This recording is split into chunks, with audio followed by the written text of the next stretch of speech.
वसंतपुर गांव में टूना और उनकी बेटी लूसी चिड़िया रहती थी। टूना बहुत गरीब था। वह मजदूरी करके अपनी बेटी की पालन पोषण करते थे। एक दिन की बात है, टूना अपनी बेटी से कहता है, बेटी लूसी, मैं काम पे जा रहा हूँ, तुम घर पे सावधानी से रहना और कोई आए तो दरवाजा ना खोलना बेटी। ठीक है पापा, पर एक बात ध्यान से, आप मेरे लिए एक गुब्बारा ले आना। हाँ हाँ बेटी, मैं तुम्हारे लिए गुब्बारा ही नहीं बहुत कुछ ले आऊंगा, पर तुम घर पे सावधानी से रहना। यह कहकर टूना काम पे चला जाता है। टूना जाकर काम करने लगता है। काम करते करते शाम हो जाती है। टूना काम करके घर जाने लगता है। रास्ते में टूना को याद आता है, अरे मैं तो भूल ही गया, लूसी ने हमें गुब्बारा लाने को कहा था। चलो मैं गुब्बारा लेकर चलती हूँ। यह कहकर टूना आगे बढ़ने लगता है। कुछ दूर आगे जाने के बाद अचानक बारिश शुरू हो जाती है। टूना पानी से बचने के लिए एक पेड़ के नीचे जा खड़ा होता है। कुछ देर के बाद टूना के सर पर पेड़ से एक फल गिरता है। ओह मम्मी, ये क्या हो गया? लगता है सर पे कोई पत्थर मार दिया। इतनी जोर की चोट लगा मुझे। अरे ये तो एक फल है, ये तो एक अजूबा फल है जो मैंने इसे कभी नहीं देखा। चलो जो हुआ मैं इसे खाकर देखता हूँ। यह बोलकर टूना फल को खाने लगता है। फल खाते ही टूना का रंग बदल जाता है और टूना बूढ़ा हो जाता है, बहुत ही कमजोर हो जाता है। टूना कमजोर की वजह से कांपने लगता है। ये क्या हो गया मेरे साथ? मैंने कौन सा फल खा लिया और इतना कमजोर कैसे हो गया मैं? इस फल को खाने से मेरा तो कलर भी बदल गया। अब मेरी बेटी भी मुझे नहीं पहचान पाएगा। टूना बारिश में भीगते भीगते घर चले जाते हैं। बेटी लूसी, दरवाजा खोलो, जल्दी खोलो, मुझे ठंड लग रहा है। लूसी बाहर आकर कहती है, कौन हो आप और मेरे घर क्यों आए हो? आप अपने घर जाओ ना, मेरे पापा ने मुझे मना किया है, किसी को घर में आने मत देना।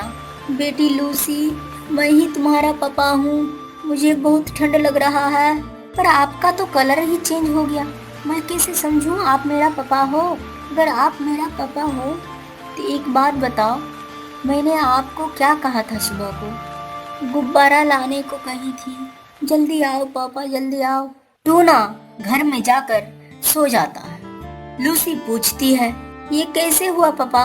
सुबह सुबह तो कोई परेशानी नहीं था।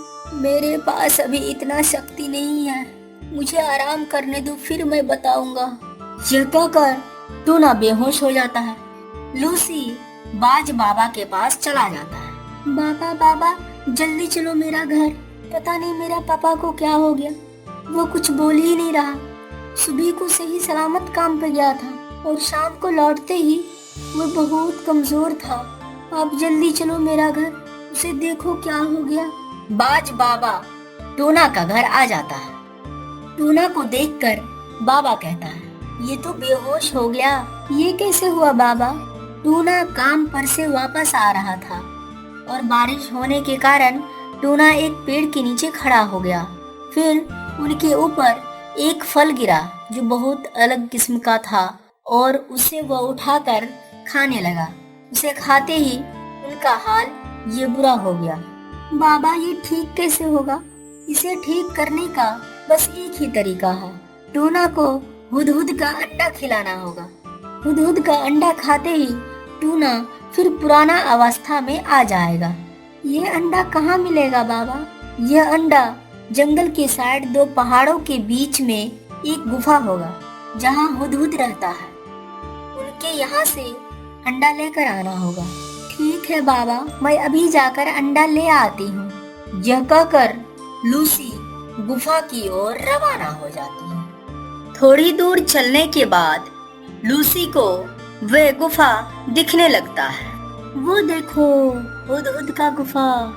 चलो अब मैं चलती हूँ। और उनसे अंडे लेकर आती हूँ। लूसी हुदहुद के घर पहुंच जाती है। हुदहुद लूसी से कहने लगती है, अरे कौन हो तुम और तुम मेरे घर क्यों घुसा जा रही हो? निकल जाओ मेरे घर से। तुम लोगों ने हमारे साथ बहुत बुरा किया। तुम तो वही हो ना, कालू कौवा के परिवार से। आप ये क्या बोल रहे हैं? मैं कोई कालू कौवा के परिवार से नहीं हूँ। मैं एक साधारण पक्षी हूँ। मैं एक बहुत बड़ी मुसीबत में हूँ। मेरे पापा बीमार हैं, वो बेहोश हो गए हैं। बाबा ने कहा हुदहुद का अंडा खिलाने से ठीक हो जाएगा, इसीलिए मैं आपके पास आई हूँ। तुम्हारे बाबा के साथ क्या हुआ? ठीक है फिर सुनो। लूसी सारी बात बता देती है। अब आप तो सुन लिए हैं, अब तो मुझे अंडा दे दो। मैं भी तुम्हारी तरह साधारण पक्षियों के पास गई थी। वो देखो, मेरे पिताजी पत्थर के बन गए हैं। हम मदद के लिए साधारण पक्षियों के पास गए थे, पर उन्होंने मेरी मदद नहीं की और उन्होंने हमें वापस लौटा दिया। और आज तुम मेरे पास आई हो। मैं भी तुम्हारी इस तरह से कोई मदद नहीं कर सकती। जाओ, निकल जाओ मेरे घर से।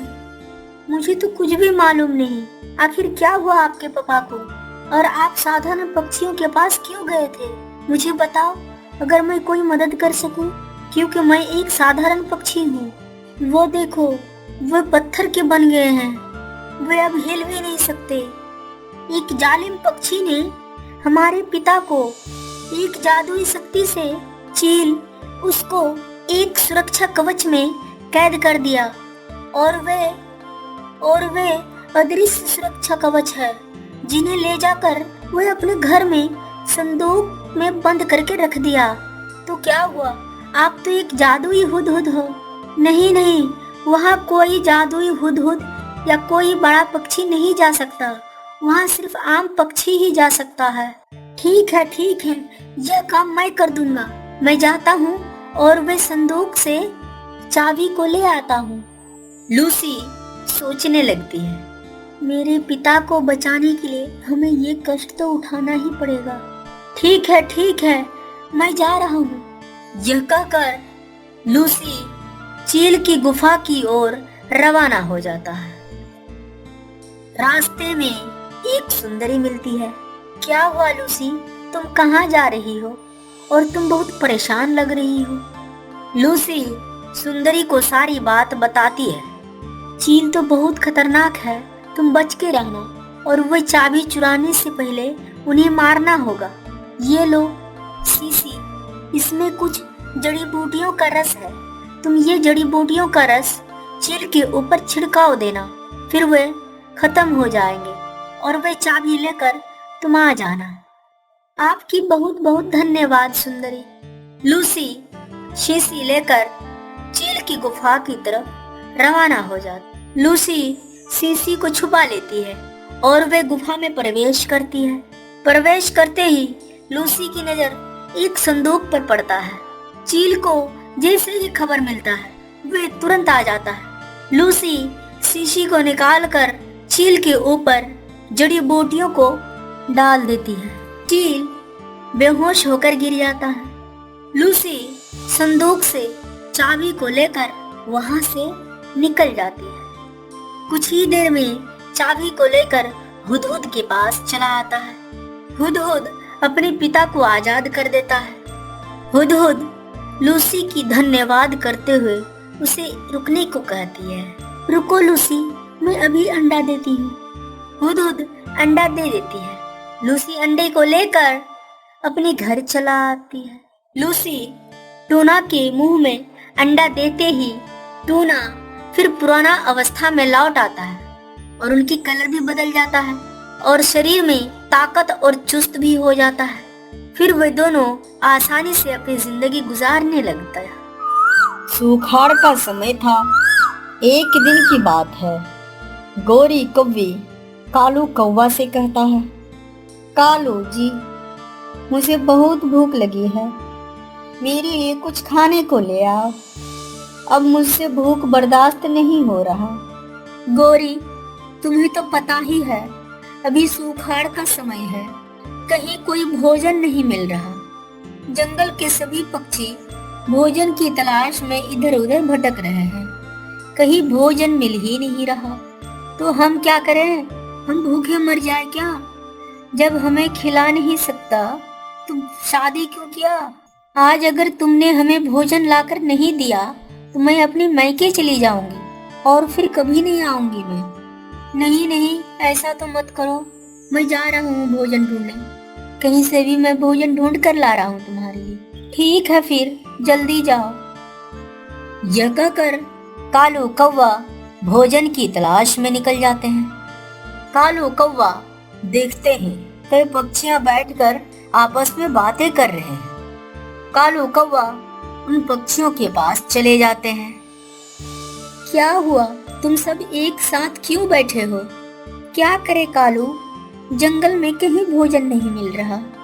घर में बच्चे सब भूखे हैं। अगर भोजन नहीं ले गया तो वो लोग भूख से मर जाएंगे।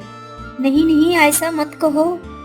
जब समय सुखाड़ का आया है तो कोई तो समाधान निकलेगा ना। हम सब मिलकर एक काम करते हैं, सब अलग अलग दिशाओं में चले जाएं। जहां जिसको भोजन मिलेगा फिर हम सब मिलकर उसे हिस्सा कर लेंगे। इस बात को सारी पक्षी मान लेता है और सब अपने अपने दिशाओं में जाने लगता है। कोई पूरब तो कोई पश्चिम, कोई उत्तर तो कोई दक्षिण। हर पक्षी अलग अलग दिशाओं में चले जाते हैं। थोड़ी दूर जाने के बाद कबूतर को एक पेड़ नजर आता है। उनमें कुछ पके पके फल नजर आते हैं। कबूतर उन पेड़ के पास चले जाते हैं। वह नींबू का पेड़ था।